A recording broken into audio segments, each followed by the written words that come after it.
बुहुमनि बर'फोर एबा बिटिआरनि बर'फोरनिसिम आं बेखौनो फोरमायहरनो लुगैदों।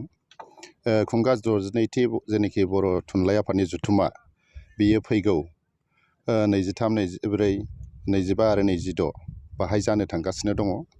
दा बाहाय डेलिगेट हिसाबै जिहेथु टार्म मिटिं बियो, बेनिखायनो 2000निफ्राय 2500 टारगेट खालामदों आरो बाहाय दैलि जोङो बिदिनो 10, 15, 20 बिनि दैलि मानसि जागोन बेखौ आसा खालामदों।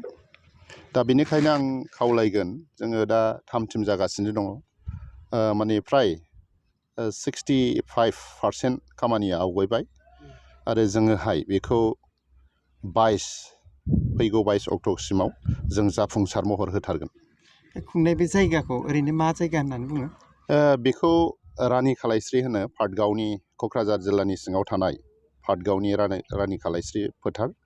बियो मोनसे ओंथि गोनां जारिमिनारि मोनसे जायगा।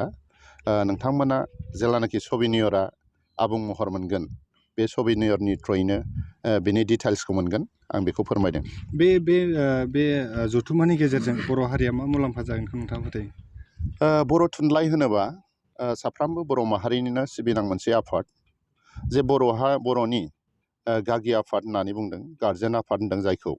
दिनैहाय थुनलाइ सिबिनायनि गेजेरजों थुनलाइ लिरग्राफ्रा गोबांथार गोदोनिफ्रायनो बिबार लाइसि माने जेन्थ'खा बायदि बायदि लिरनायनि गेजेरजों, थुनलाइ सिबिनायनि गेजेरजों माने हारिखौ बेबायदि फोजाखांबोबाय थादों।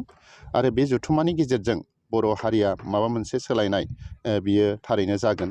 जिहेथु बेहाय टार्म मिटिं आरो बे टार्म मिटिंनि गेजेरजों, डेलिगेटनि गेजेरजों बर' माहारि थैनाय एबा थांनाय, राव थांनाय आरो थैनाय, बेफोरनि सायाव मोजांथारै सावरायनाय जागोन होननानै आं आसा खालामो।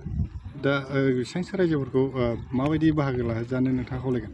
आं खावलायगोन, मानो होनोबा बाहाय जिथु बुक फेयार जागोन, एगजिबिसन थागोन, दखान बायदि बायदि थागोन। बेनिखायनो आंथ' होनबाय थादों ओरैनो दैलि माने 50,000 आन्दाज खालामदों जागोन होननानै। आरो बर' थुनलाइखौ सिबिनांगौ साफ्रोमबो बर' माहारिनि दायथ'। आं आसा खालामो बुहुमनि बर'फोरा बे जथुम्मायाव माने 100% मदद होगोन आरो बेहाय बाहागो लाफैगोन।